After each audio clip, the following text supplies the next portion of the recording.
नमस्कार मित्रांनो, आज शिमगा आहे आणि आज आपल्या घरी पालखी येणार आहे. कोकणात शिमग्याची हीच खासियत आहे. वर्षभर आपण देवाला भेटण्यासाठी देवळात जातो, पण शिमग्यात मात्र देव स्वतः पालखीत बसून आपल्या घरी येतात. या क्षणाची सगळेजण आतुरतेने वाट बघत असतात आणि हा ढोल ताशाचा आवाज कानावरती पडल्यावरती अंगात एक वेगळी स्फूर्ती येते. हा आवाज आहे आपल्या मराठी संस्कृतीचा.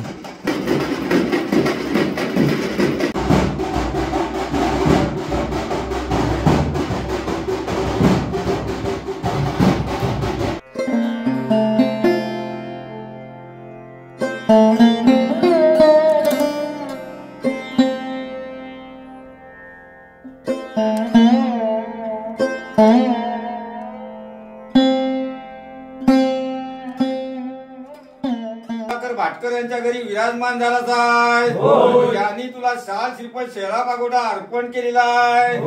तो तू मान्य करून घे आणि त्यांच्या लेकरा बाळांचा, जुना नातवंडांचा, काम धंद्याचा, गुराढोरांचा, बाई पाहुण्यांचा या वर्षापासून पुढच्या वर्षापर्यंत सांभाळ करून घे महाराजा.